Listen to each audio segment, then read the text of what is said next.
So my name's Arpita Gupta Dipama, and I am going to talk to you a little bit about how to up-level your awareness today.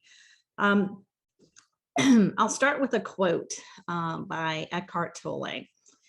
He said, "Awareness is a space in which thoughts exist when that space has become conscious of itself." So I find this quote to be super insightful and full of awareness in and of itself. It's amazing to be able to picture ourselves standing outside of our own minds and just watching and seeing what's passing through our heads each and every day.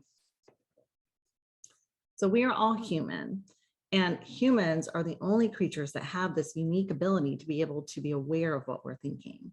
We have over 60 to 80,000 thoughts that go through our mind each and every day, and 80% of these thoughts are negative. So it's clearly evident that we are not fully aware of everything that's crossing our mind each and every day. And a lot of it goes through at a subconscious level. So with increased awareness, we have that ability to be more intentional with what we're doing rather than reactionary. And we're able to show up in a way in our day-to-day life that tends to serve us better. It all starts with how we simply choose to think about things. So I'm going to start with first talking to you a little bit about story versus fact. The facts in our life are the neutral circumstances that we encounter each and every day. They're the situations that come up, the unexpected problems, the good that happens, good, the bad, the negative. All of it are neutral circumstances, actually. When we have thoughts about those circumstances or create stories about them, or we have ideas or opinions about them, that's when we're assigning an emotion to those neutral circumstances. And when we have repeated thoughts, thinking the same thing over and over and over, that's when those thoughts become beliefs. And the funny thing is, when we have beliefs that have been ingrained in us because we've thought those thoughts for so long, it sometimes becomes hard to differentiate between a fact and a belief. And we think the facts in our life are what are creating the emotions that we have and making us feel a certain way. But in actuality, it's the thoughts that we have about those neutral circumstances that create those feelings for us. And those feelings we have ultimately drive what we do, how we act, how we behave.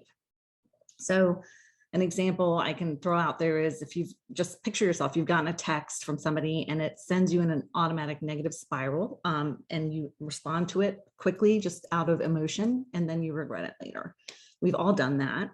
And we think it's the text that made us feel angry or upset or bothered for some reason.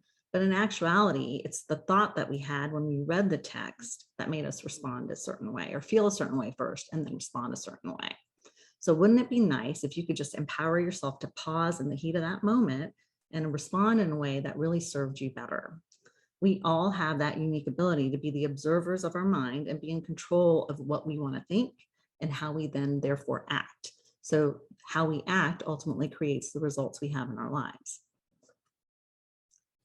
So I want to do a little exercise with you guys today. And this, if you have a pen and paper, or you can do it on your phone, whatever you have available to you, I want you to kind of write as we go through the next couple of slides and participate in the exercise to make it unique and applicable to you and something that's happening to you in your life. So we're going to talk a little bit first about your neutral circumstance or fact. So I want you to think in the past week or month, or maybe it's just a situation that you have every day in your life. Think about a situation that's happened that maybe is not as expected or didn't occur as expected that you're having to deal with. And I want you to remove any of the descriptor words that are loaded with emotion when you're writing down that circumstance. So for example, you won't want to write, "My husband left me," because that word "left" is loaded with emotion. Instead, you would write, "My husband and I are getting a divorce." Keep it very neutral, keep it just to be the facts. So for me, my current example is I don't have a practice manager for a medical office. So that's my neutral fact. There's no practice manager at the current time.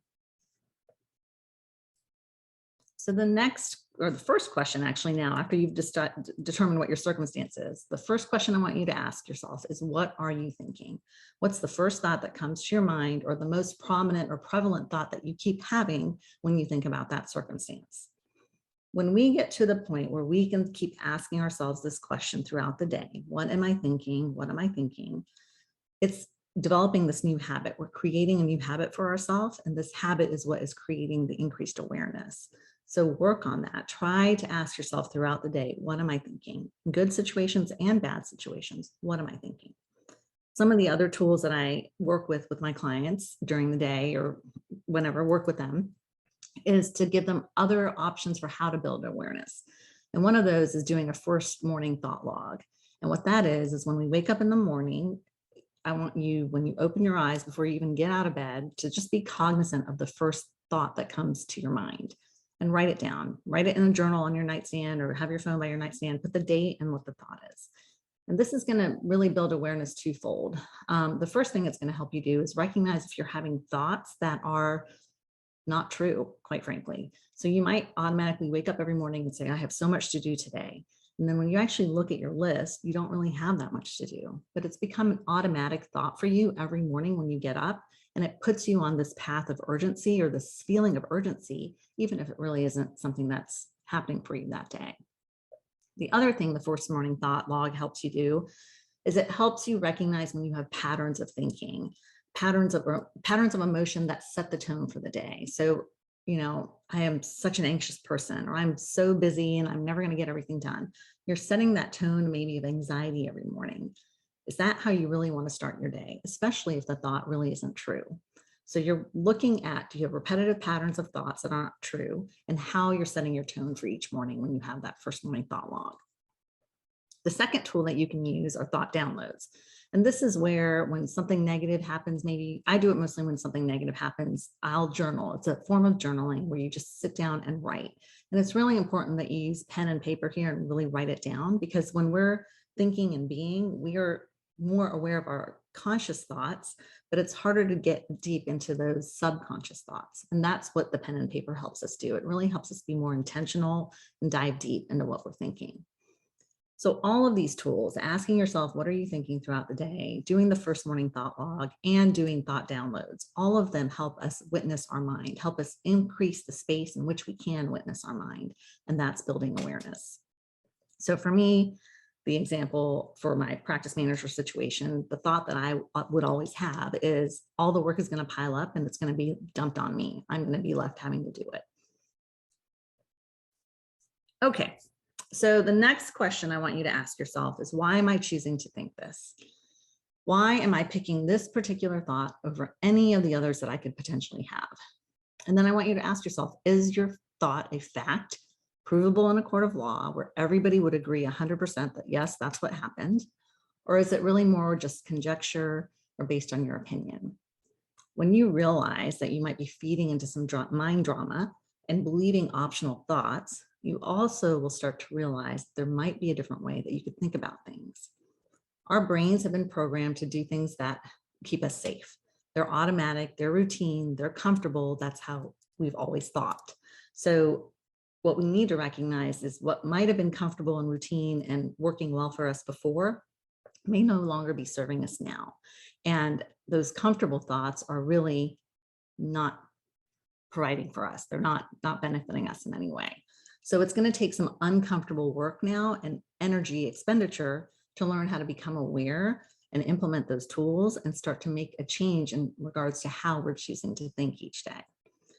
Another little funny piece of this is that you will, obviously, as your awareness grows, you'll start to recognize that you were the one who's created your current results because of how you were thinking. So it's natural to start beating yourself up about it and having feelings of guilt or shame, et cetera, et cetera. And I want you to just step back there and just give yourself a little bit of grace. Because again, with this work, when you have that awareness to start recognizing that you want to do the work to make a change, it's also going to be normal to recognize that you've created it, but you want to give yourself grace, give yourself some space and peace, and pride yourself for making the efforts to make the change. Own the feelings that come up with that awareness and just go with it. Process it and allow yourself to feel them. We're going to talk about feeling our feelings a little bit in a minute too.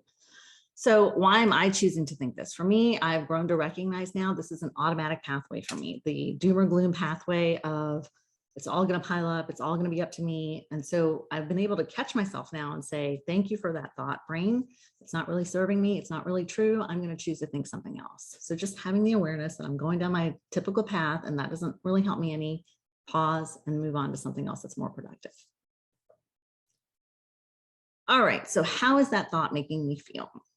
I want you to take a minute and give your answer. When you think about the thought that you had for your circumstance, what's the first or most prominent feeling that you have with that thought?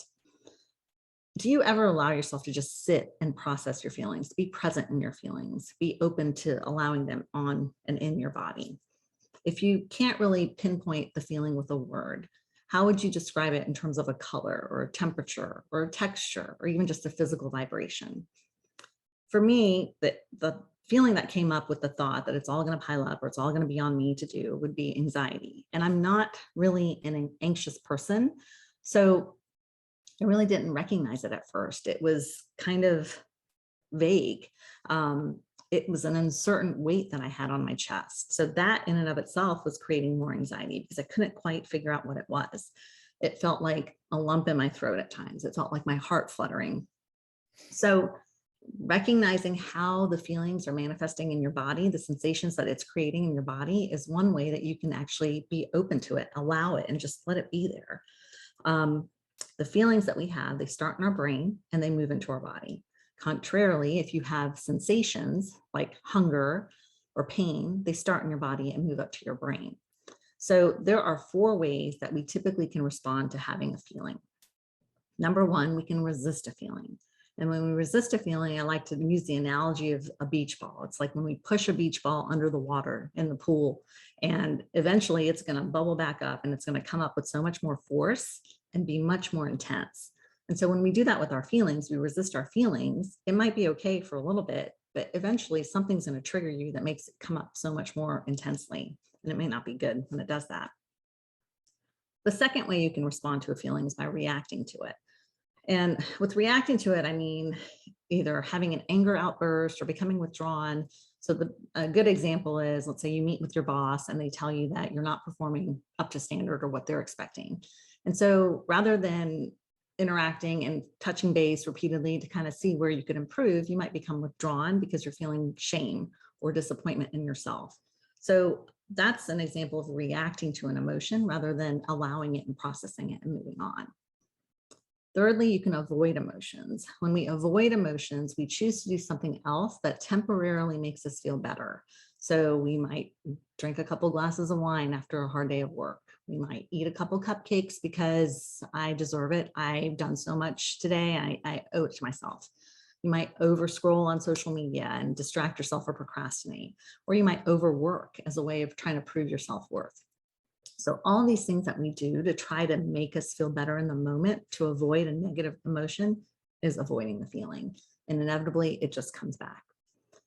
So lastly, the best way you can respond to a feeling and the most productive way to respond to a feeling is to simply allow it. And this is requiring you to develop a skill. It takes practice.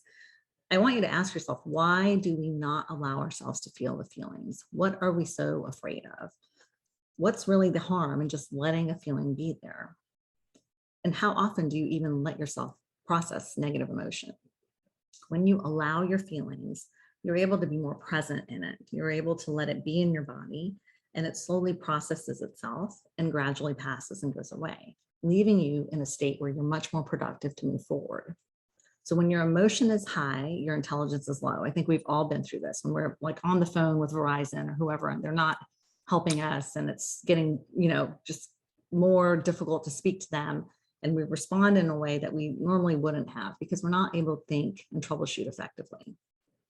So when we resist, avoid, or react to emotions, they tend to come back, they tend to last longer, and we tend to react in ways that we later regret.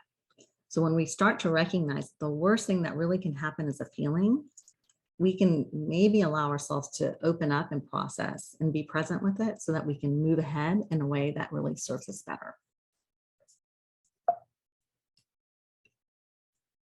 Okay, so the next question, is this thought serving me? So does what you're thinking ultimately lead you to take actions or inactions that serve you? For me, I know already it's a negative thought spiral. I'm creating a what if spiral, which is full of anxiety type of question to ask yourself. We think it's preparatory. Like when we ask ourselves, what if, we're getting prepared for all the possible results. But in actuality, when we ask ourselves, what if, we're creating more anxiety for ourselves. So when we have a thought, usually we can create one of three outcomes from that thought. One is we create exactly what we're thinking. So an example might be, I might say to myself, I can't start a new business, I don't have time. And when you keep repeating that thought to yourself, you're not allowing yourself to actually do and take steps to move you towards that goal. You're not calendaring the time to put it in your calendar to say, I'm working on my business only for this hour. So we create what we're thinking. The second outcome you can have from having your thoughts is projecting onto other people what you think they're doing to you. So you might have an employee who's consistently late every single day, and you think she doesn't respect the company, she doesn't respect me. And as a result, instead of being curious and maybe asking her what's going on, if there's something you could do, you might respond in a way that is not respectful to her or not even respectful of yourself, how you would like to be as a manager. You show up snippy or snarky. The third outcome that you can create when you have a thought is just to simply seek confirmation bias, or simply seek confirmation of what you're thinking. Look for more evidence of what you're thinking in the environment. So the classic example here is, my husband didn't do the laundry, he doesn't care about me. So then you start looking at everything else. Oh, he didn't buy me chocolates, my favorite chocolates for Valentine's Day. He didn't do this, he didn't do that, all these things. And you make all those things mean he doesn't care about you. When in actuality, he might have forgotten, or he's done something else instead that he thought you really would like. So I want you to just pause and ask yourself, when you're having your thoughts, these negative thoughts, do they really serve you in the end? Are they really facts? Or is there a different way that you could think about these neutral circumstances that we all encounter in our lives? Our thoughts create our feelings drive our actions or inaction, and those actions and inactions ultimately create our results. So is it possible that you could think of the situation that you're in a different way? Is there a way to consider a different perspective? And if you allowed yourself to just kind of play around for a little bit, you don't have to tell anybody that you're doing it. This is all in your mind. Just consider what an innocent bystander would see if they saw the exact same situation, or what would your mother see, or whoever. Just see if you can consider other options for your exact same scenario. You want to do this just to empower yourself by being more curious, to explore and see what else is out there. And you might realize that some of these other thoughts that you could take on to tackle this situation generate a more positive feeling for you, a more productive feeling for you. Because remember, when your emotion is high, your intelligence is low. So we want to get ourselves to a space where our emotion is such that it's a positive, productive emotion for us. So if you think a thought that can generate productive feelings for you, you're essentially going to become more productive. And it's easy to kind of see how we've developed these automatic thoughts over the years. Beginning in childhood, we're exposed to our parents and societal norms, social media, television, friends and family. All of these things have contributed and conditioned us to think in a certain way over and over and over all these years. And so those pathways of thoughts have become automatic for us. And we really need to now check in with ourselves to see if those automatic thoughts truly apply and are serving us now, versus sometimes you can recognize that you have this little glimmer of awareness in the back of your mind that we don't always tap into, but that might really be more of what's true and more of what's applicable to us in our life. And I also want you to be curious. This is kind of one of my areas of interest, but check in to see if you're choosing a thought because it makes you feel more powerful, because it just feels better to be more in control and have that feeling of power rather than experiencing the negative emotions, even though it may not be serving you in a good way. And this is classic with anger. And that's one of the areas I like to deal with women, because we don't even recognize that we're angry. We just show up and we yell at the kids, or we do something snippy with our husband. We don't realize that that's really misdirected anger, because something else may have and probably did happen in the day that's causing us to think a certain way. And we're avoiding that negative emotion by showing power by being angry instead. So for me, my different perspective that I always have to remind myself, because it's so very true, is that our staff are amazing. We have great staff and everybody can pitch in and figure out a way to divide and conquer the work. And that's exactly what happens. So I'm still able to run my businesses from home and do my things while also overseeing what's going on at the medical practice. So it's been great. All right, so to recap, I just want to ask you, how often do you give yourself a moment to pause and ask, what am I thinking? Why am I choosing to think this? How is that thought making me feel? Is that thought really serving me? And is it possible that there could be a different perspective that I can consider? Once you become aware of your thought patterns and your reactions to them, you get to ask yourself, is this really the way I want to continue to think about things? And if not, that's what your kind of reminder or your trigger is going to be, to recognize what those triggers are that get you to think that negative thought or go down that negative pathway. So you can catch yourself before you have a reaction that you don't want. And you'll eventually get to the point that you'll be able to catch yourself when you have the negative thought and tell your brain, thank you, but no thank you. I'm going to think this instead, in a way that your brain believes it. We have that neuroplasticity, the ability for the brain to mold and change and develop new synapses. And we know that the synapses we use over and over and over become stronger and essentially effortless. Those neurons and the signals go through without any energy expenditure, really. So when we're trying to create new neural synapses to develop new behaviors and new thought patterns, it's going to take more energy. And it's going to be a little bit harder to do because creation takes more effort than destruction. So you want to take pause and first recognize that it's not going to be easy. It's going to take a little bit extra work, but that's okay. The moment that you recognize the result of having pause, it's going to be profound. And that in and of itself will be the incentive to keep doing it and to do it more and more frequently. The goal is to be able to recognize that our circumstances are really neutral, and it's our thoughts about the circumstances that ultimately create our results. And so what I have learned myself over the past year and a half now of doing this work is that it's really been able to improve the way I think about things. It's been able to give me a moment of pause so that I'm not so reactionary. And it's really allowed me to change my mindset and, most importantly, change my relationships with my family and my friends and coworkers and colleagues in a way that's much more positive and productive. But it did require me to invest in myself first. I had to put the time, the money into doing this work for myself. And I had to be open to being vulnerable and really being open to considering other possibilities, because I'm stubborn type A and it was not easy to do. So allowing yourself the time and giving yourself praise for what you have done is very, very important as well. And it's totally worth it. So, all right. So that really is what I wanted to present to y'all today. It was short and sweet. I'm happy to talk to you guys about any of the scenarios that you wrote up if you want to discuss that. And I just put up here ways for you guys to get in touch with me if you want to learn more. You can follow me on social media. I have all my blog posts on my website as well. I kind of really put a lot of heart and mind and love into the nuggets of wisdom I put out there, and I try to make them neutral. Sometimes it's a little bit personal with some of the posts, but that way, people can apply it to their own personal lives and maybe figure out a way it is applicable to them.